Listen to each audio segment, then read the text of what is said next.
नमस्कार दोस्तों, सीड लर्नोपीडिया में आपका स्वागत है। आज हम लेकर आए हैं आपके लिए 29 और 30 मई के कुछ इंपॉर्टेंट करंट अफेयर्स। आप हमारे सीड लर्नोपीडिया चैनल को लाइक करिए, शेयर करिए, सब्सक्राइब करिए ताकि आपको हमारे आने वाले नए वीडियोस का नोटिफिकेशन मिल सके।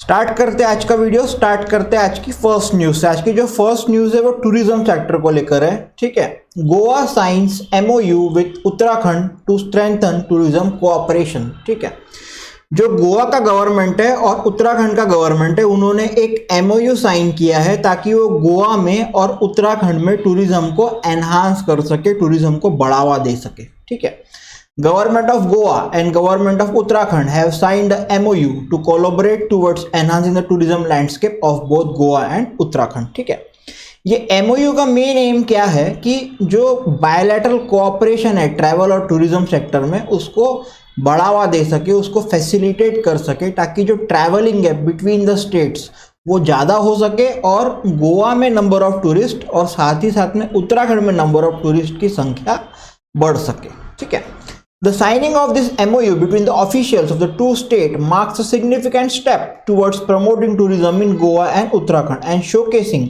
India's rich cultural diversity to the world। ठीक है, इससे क्या होगा, भारत का जो रिच कल्चरल डाइवर्सिटी है वो भी देखने मिल सकेगा, क्योंकि गोवा का जो है टूरिज्म सेक्टर, क्लाइमेटिक कंडीशन बिल्कुल अलग है, उत्तराखंड का जो है वो बिल्कुल अलग है। तो पूरा एक शोकेस करने मिल जाएगा कि किस तरीके से कल्चरल डाइवर्सिटी है अपने देश के अंदर। ठीक है, और अभी एक जो स्कीम चल रही है देखो अपना देश इनिशिएटिव, जो कि हमारे प्रधानमंत्री श्री नरेंद्र मोदी जी ने लॉन्च करी है, उसके अंतर्गत ही ये वाला MOU साइन हुआ है। ठीक है, और इसका इनिशिएटिव ये है कि जो एनकरेज पीपल कर सके ताकि वो विटनेस कर सके rich and heritage culture of India को। ठीक है, अब ये जो MOU साइन हुआ है, इससे अभी एक्चुअली सबसे मेन प्रॉब्लम क्या हो रहा है, उत्तराखंड से गोवा जाना है या फिर अगर आपको गोवा से उत्तराखंड जाना है तो जो ट्रैवल टाइम है, ट्रैवल टाइम जो है वो बहुत ही ज़्यादा है। ठीक है, इवन आप अगर प्लेन से भी जाते हो तभी भी आपको 7 घंटे लगते हैं। ठीक है, क्योंकि कोई भी डायरेक्ट फ्लाइट नहीं है, आपको कनेक्टिंग फ्लाइट्स लेने पड़ते हैं। ठीक है, तो इसके अंदर में क्या होगा कि एक जो है वो डायरेक्ट फ्लाइट कनेक्टिविटी करी जाएंगी बिटवीन उत्तराखंड एंड गोवा, और जो ट्रेवल टाइम जो मैं आपको बताया 7 घंटे, वो गिरा कर हो जाएगा 2.5 घंटे। तो 2.5 घंटे में आप उत्तराखंड से गोवा और गोवा से उत्तराखंड हो सकते हो।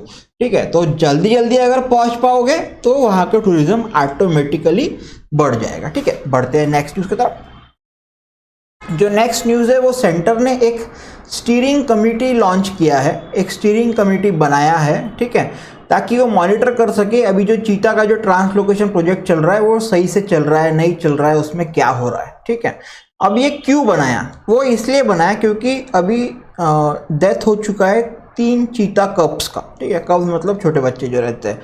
ठीक है, तो जो 3 है चीता के कप्स है उनका डेथ हो गया है, इसके लिए गवर्नमेंट ने ये वाली कमेटी बनाई है। ठीक है, तो ये जो कमेटी है इसका basically steering committee to review and monitor cheetah translocation, जैसा मैं बताया आपको, रिव्यू करेगा, मॉनिटर करेगा प्रोजेक्ट को। ठीक है, ये जो कमेटी रहेंगी 11 मेंबर की कमेटी रहेंगी, और इसको हेड कौन करेगा, तो ग्लोबल टाइगर फोरम के secretary general doctor Rajesh Gopal, ये इसको हेड करेंगे। ठीक है, और रिव्यू और मॉनिटर करेंगे चीता ट्रांसलोकेशन प्रोजेक्ट को। ठीक है, और एक 4 मेंबर का कंसल्टिंग पैनल भी रहेगा जो कि इंटरनेशनल चीता एक्सपर्ट्स है, मतलब उनको चीते के बारे में पूरा इन एंड आउट सब कुछ पता है। ठीक है, और ये जो कमेटी है ये एडवाइस करेंगी Madhya Pradesh forest department and national tiger conservation authority को कि भाई आपको किस टाइप से चीतों का कंजर्वेशन करना है। ठीक है, it will also decide the opening of चीता हैबिटेट फॉर इको टूरिज्म, और इको टूरिज्म के लिए भी चीता हैबिटेट को ओपन करने के बारे में भी इसमें सजेशन दिया जाएगा। ठीक है, उसके साथ में ये जो कमेटी है वो इनको ये भी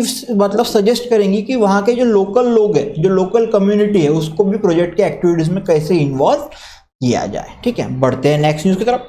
जो नेक्स्ट न्यूज़ है वो मुंबई का ट्रांस हार्बर लिंक जो रोड है, जो कि सबसे लॉन्गेस्ट सी लिंक है इंडिया के अंदर, वो लगभग खत्म होने पे आ रहा है। ठीक है, the Mumbai trans harbour link road, the longest sea link in India, is nearing completion and will likely to be open to the public by November 2023। ठीक है, और ये जो है स्टार्ट होगा सिवरी मुंबई से और जाएगा आपका चिरले नवी मुंबई तक के, और ये 22 किलोमीटर का सी लिंक है। ठीक है, और ये सबसे बड़ा है देश के अंदर, और 10th लॉन्गेस्ट है वर्ल्ड के अंदर। तो आप सोच सकते हैं कि कितना ज़बरदस्त ये वाला सीलिंग बना है, ठीक है।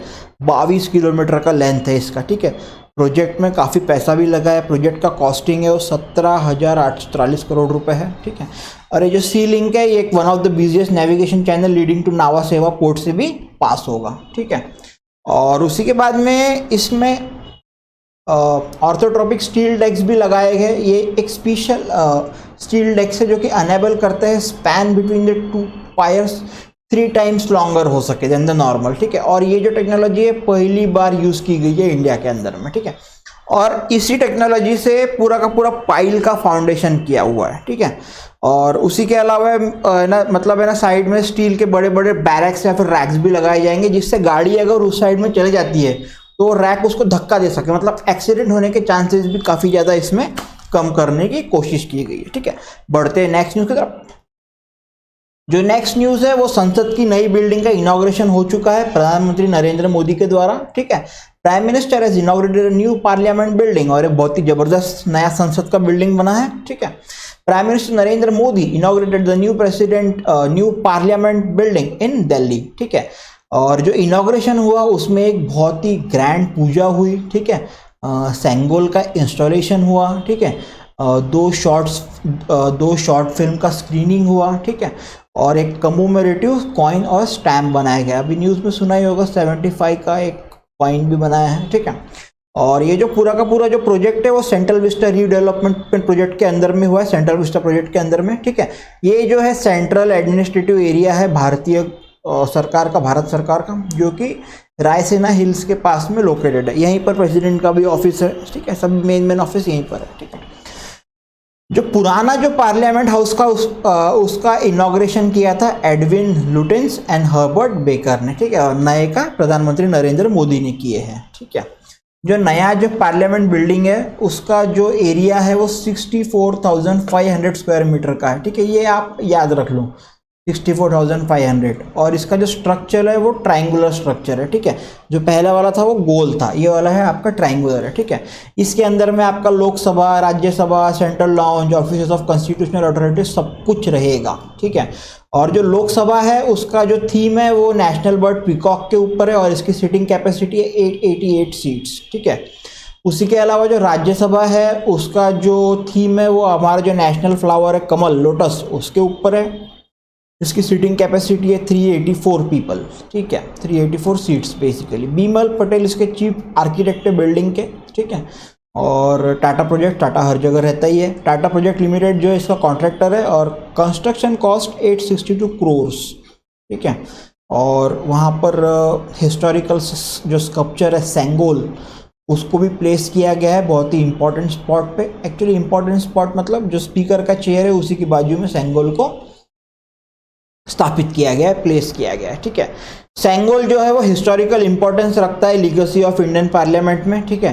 सबसे पहले ये सेंगोल जो है प्रधानमंत्री जो पहले प्रधानमंत्री थे चाचा नेहरू, जवाहरलाल नेहरू, उनको दिया गया था जब उन्होंने देश का चार्ज लिया था इंडिपेंडेंस के बाद में, ठीक है। तो फर्स्ट टाइम जवाहरलाल नेहरू जी को दिया गया था, ठीक है। बढ़ते हैं नेक्स्ट न्यूज़ की तरफ। जो नेक्स्ट न्यूज़ है वो रिलायंस के चेयरमैन मुकेश अंबानी ने ज्वाइन किया है UN advisory committee for COP28, ठीक है। Billionaire Mukesh Ambani has been appointed as the member of advisory committee to the president of 28th session of the Conference of Parties COP20 to the UN Framework Convention on Climate Change। Climate change के ऊपर जो होने वाला वहाँ पर मुकेश अंबानी जी को appoint किया गया as a member of advisory committee, ठीक है। और the UAE will host the 28th session of the conference of parties of the UNICEF from November 30 to December 12 at Dubai Expo City, ठीक है। 30 नवंबर से 12 दिसंबर तक ये पूरा का पूरा कॉन्फ्रेंस चलेगा, ठीक है। ये ब्रिंग टुगेदर करेगा क्लाइमेट एक्सपर्ट फ्रॉम 6 कॉन्टिनेंट्स, ठीक है। The 31 member of the committee who represents policy, industry, energy, finance, civil society, youth and humanitarian and 65% of whom are from the global south will provide guidance and counsel to the COP presidency in the run up to COP28 and beyond, ठीक है। बढ़ते हैं next news की तरफ। जो next news है वो केरला, तमिलनाडु, तेलंगाना जो है टॉप स्टेट्स है कोविड ईयर में, ठीक है। दिल्ली जो है वो वर्स्ट यूटी है। हेल्थ इंडेक्स नीति आयोग ने लॉन्च किया है, उसके द्वारा ये पता किया गया है, ठीक है।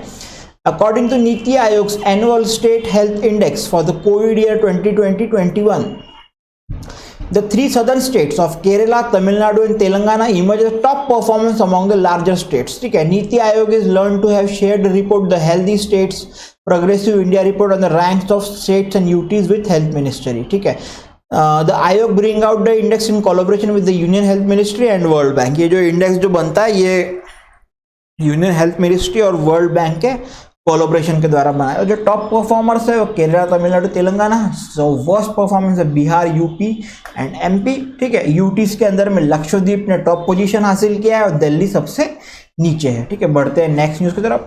जो नेक्स्ट न्यूज है वो रिकॉर्ड फूड प्रोडक्शन होने वाला है, वो मतलब क्रॉस करने वाला है 330.53 मिलियन गवर्नमेंट का बोलना है। ठीक है, according to the third advanced estimates of production of major crops for agricultural year 2022-23 released by the Ministry of Agriculture and Farmers Welfare, food grain production in the country in 2022-23 is estimated at 330.53 million tons, the highest ever, a big jump over 315.61 million tons recorded in 2020 and 2022। ठीक है, तो 315 से 330 यानी बहुत ही जबरदस्त एक hike आया है। ठीक है, किसानों के लिए बहुत अच्छी खबर है। ठीक है, the government has set wheat production target at 112 million tons. The third advanced estimate put it at 112.74 million tons.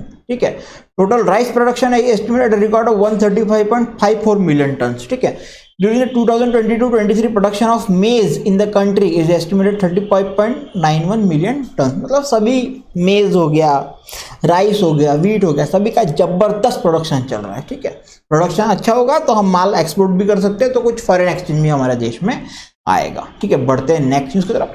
जो नेक्स्ट न्यूज है वो department of animal husbandry and fisheries Chandigarh को स्कॉच सिल्वर अवार्ड दिया गया है। ठीक है, Skoch silver award 2023 presented to department of animal husbandry and fisheries Chandigarh.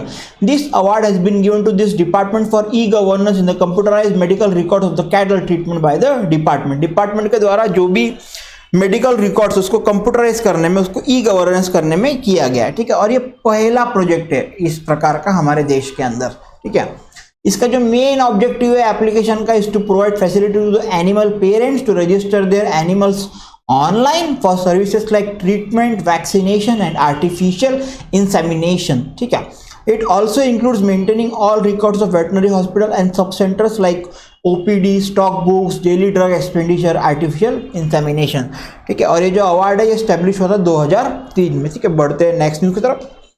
जो नेक्स्ट न्यूज है वो मध्य प्रदेश गवर्नमेंट ने लॉन्च किया है मुख्यमंत्री सीखो कमाओ योजना scheme for the unemployed youths. ठीक है, जो भी बेरोजगार यूथ्स है वहां पे उनके लिए बहुत ही अच्छी स्कीम लॉन्च की है। ठीक है, government of Madhya Pradesh has unveiled the new scheme named Mukhyamantri Sikho Kamao Yojana CM Learn and Earn Scheme for unemployed youth to provide skill training to educated youth of MP। ठीक है, after registration of the youth in the scheme they will get a stipend of 8,000 to 10,000 per month as financial assistance during the period of skill learning in various establishment। ठीक है, जो भी youth इसके अंदर में register करेगा उसको stipend मिलेगा 8,000 से लेकर 10,000 रुपये का। ठीक है, एज अ फाइनेंशियल असिस्टेंस जब तक कि वो ट्रेनिंग ले रहा है। ठीक है, ये 8,000 से 10,000 जो है वो जो थोड़े से मतलब जिनका क्वालिफिकेशन थोड़ा कम है उनको 8,000 है, जिनका क्वालिफिकेशन ज़्यादा है उनको 10,000। ठीक है, the scheme has been implemented in MP by providing on the job training facility and at least 1 lakh youth will be provided training in various establishments. ठीक है, और एलिजिबिलिटी कुछ रहना चाहिए। एप्लीकेंट जो है परमानेंट रेजिडेंट रहने को होना है MP का। ठीक है, उसकी एज 18 से 29 साल रहना चाहिए। ठीक है, और उसके पास में एजुकेशन क्वालिफिकेशन रहना चाहिए, 12वीं पास चाहिए, या तो ITI पास चाहिए, डिप्लोमा होल्डर चाहिए, या तो फिर ग्रेजुएट या फिर कोई हायर डिग्री होल्डर रहना चाहिए। ठीक है, बढ़ते हैं नेक्स्ट न्यूज़ की तरफ।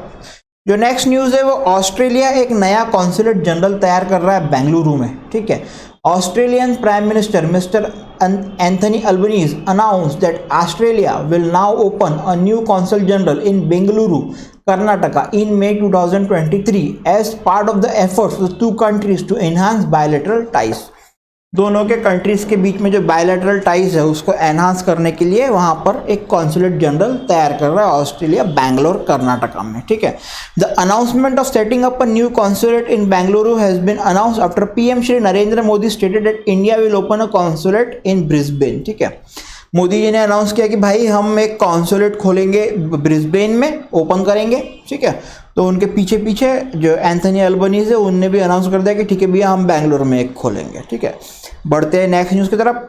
जो नेक्स्ट न्यूज़ है वो इंडियन बैंक जो है वो एम्पैनल्ड है as clearing and settlement bank with Indian Clearing Corporation Limited, ठीक है। Indian Bank has been empaneled as a clearing and settlement bank with the Indian Clearing Corporation Limited, ठीक है। Mahesh Kumar Bajaj executive director Indian bank exchange the agreement with Devika Shah MD and CEO of ICCL to formalise bank empanelment at the recently held event, ठीक है। इससे क्या होगा, जो public sector bank है अपना इंडियन बैंक, ये फैसिलिटेट कर सकेगा banking service to members of BSE, ठीक है, for clearing and settlement operations, ठीक है। इंडियन बैंक के बारे में कुछ इंपॉर्टेंट फैक्ट पता रहना चाहिए। तो भैया 1907 में स्टैब्लिश हुई, हेडक्वार्टर कहाँ है तो Chennai Tamil Nadu, MD and CEO Shri Shantilal Jain, ठीक है। बढ़ते हैं नेक्स्ट न्यूज़ की तरफ।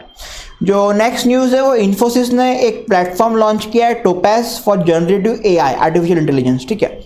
IT major Infosys Limited launched a platform called Infosys Topaz for generative artificial intelligence, ठीक है।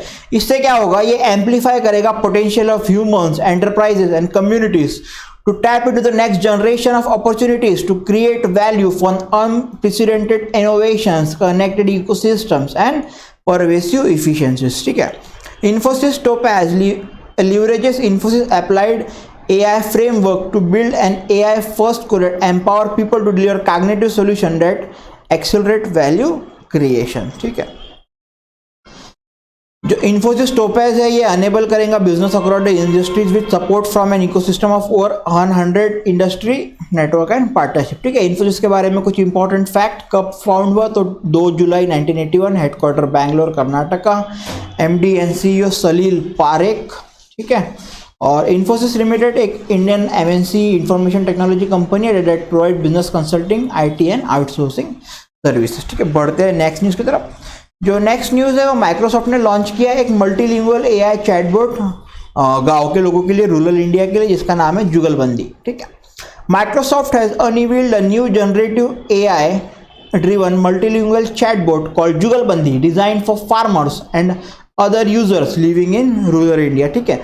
जो भी फार्मर्स है और जो भी लोग रूरल इंडिया में रह रहे हैं उसके लिए एक नया चैटबॉट लॉन्च किया माइक्रोसॉफ्ट ने, ठीक है। The chatbot is being developed in collaboration with Microsoft Research and the government-backed AI for Bharat, an open-source language AI center based at the IIT Madras and OpenNY AI. इसका main objective collaboration का to break language barriers and provide technology driven solution through the Bhashini initiative. Its main aim is to provide personal assistance by understanding user queries in multiple language, ठीक है। सब कुछ English में रहता है तो farmer लोगों को थोड़ा दिक्कत आ रहा है समझने में, तो इसके लिए एक पर्सनल असिस्टेंस एक चैटबॉट लॉन्च किया जो कि मल्टीपल लैंग्वेजेस में काम करेगा, ठीक है। बढ़ते हैं नेक्स्ट न्यूज़ की तरफ।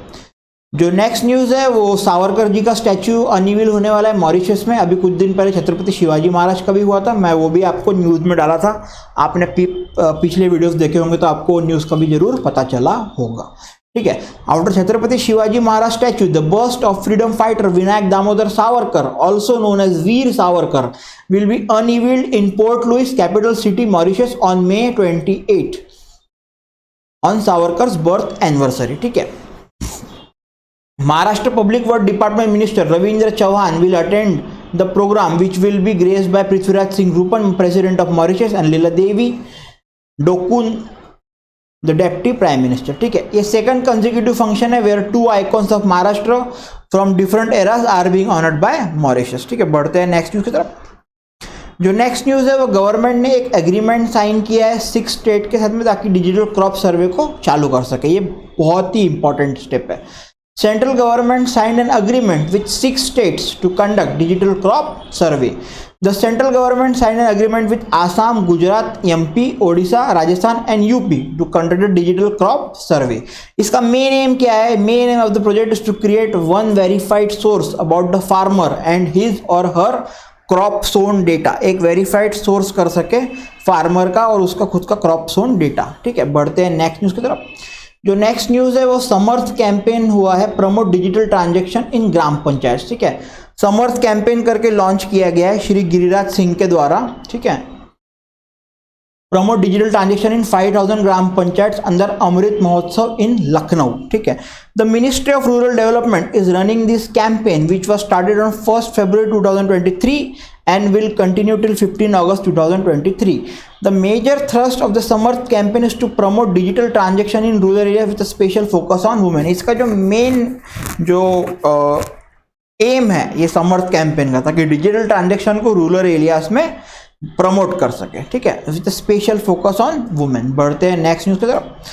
जो नेक्स्ट न्यूज़ है वो गवर्नमेंट इशू करने वाला है स्पेशल कमेमोरेटिव कॉइन 75 रुपीज़ का, जो मैं आपको भी स्टार्टिंग में भी वीडियो में बताया, जो न्यू पार्लियामेंट बिल्डिंग की इनॉग्रेशन को लेकर थी। ठीक है, government will launch a special commemorative coin of ₹75 to mark the opening of the new parliament building. A special commemorative of 75 will be released on the occasion of inauguration of the new parliament building. ठीक है, ₹75 का जो coin रहेगा circular रहेगा shape के अंदर में, इसका डायमीटर रहेगा 44 मिलीमीटर और 200 उसमें सेरेशंस रहेंगे। ठीक है, इसका जो फेस रहेगा उसके ऊपर में lion capital of Ashoka pillar रहेगा, बीच में लिखा रहेगा सत्यमेव जयते। ठीक है, और भारत लिखा रहेगा देवनागरी स्क्रिप्ट में लेफ्ट साइड में, और इंडिया लिखा रहेगा इंग्लिश में राइट साइड में। ठीक है, और it will be made up of, ये बेसिकली 4 अलॉय से बनेगा, 50% सिल्वर, 40% कॉपर, 5% निकल और 5% जिंक। ठीक है, on the other side of the coin जो दूसरा साइड रहेगा उसमें पिक्चर रहेगा पार्लियामेंट हाउस का। ठीक है, उसके ऊपर में लिखा रहेगा संसद संकुल देवनागरी में, और देवनागरी मतलब बेसिकली हिंदी में, एंड पार्लियामेंट कॉम्प्लेक्स लिखा रहेगा नीचे में इंग्लिश में। ठीक है, बढ़ते हैं नेक्स्ट न्यूज़ की तरफ। जो नेक्स्ट न्यूज़ है वो जो पीएम नरेंद्र मोदी है पार्टिसिपेशन किए हैं क्वाड लीडर समिट में। ठीक है, PM Modi took part in the 3rd in-person quad leader summit in Hiroshima Japan. Prime minister Anthony Albanese of Australia, prime minister Fumio Kishida of Japan and president Joseph Biden of the United states of America also participated in the summit. ये जो summit था पहले Australia में होने वाला था, पर कुछ कारण की वजह से वो हिरोशिमा में हुआ। ठीक है, लीडर्स ऑफ द क्वाड एक विजन स्टेटमेंट निकाला, enduring partners for the Indo Pacific. ठीक है, और पीएम मोदी ने इनवाइट किया है क्वाड लीडर्स को इंडिया में, ताकि जो नेक्स्ट क्वाड समिट है 2024 के लिए इंडिया में उनको इनवाइट किया है। ठीक है, बढ़ते हैं नेक्स्ट न्यूज़ की तरफ। जो नेक्स्ट न्यूज़ है वो इंडिया ने हैंड ओवर किया है 20 ब्रॉड गेज लोकोमोटिव्स बांग्लादेश को। ठीक है, Indian railways handed over 20 broad gauge locomotives to Bangladesh. Shri Ashwini Vaishnaw, minister of railways, virtually flagged off locomotives to Bangladesh in a handing over ceremony held on 23rd May at rail भवन new Delhi. ठीक है, बांग्लादेश के side से इसमें minister of railway आए थे मोहम्मद नूरुल इस्लाम सुजन, जो कि उन्होंने भी वर्चुअली ही ज्वाइन किया था।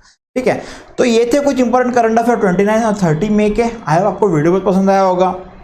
वीडियो को लाइक करिए, वीडियो को शेयर करिए, चैनल को भी लाइक करिए, चैनल को सब्सक्राइब करिए और चैनल को भी शेयर करिए, ताकि आपको तो मदद मिल ही रही है, आपके जो मित्रगण हैं जो भी गवर्नमेंट के लिए प्रिपेयर कर रहा है उनको भी कुछ इसमें मदद मिल जाएंगे। ठीक है, तो thank you so much, keep watching our channel, keep learning and happy learning. Thanks for watching, thank you so much.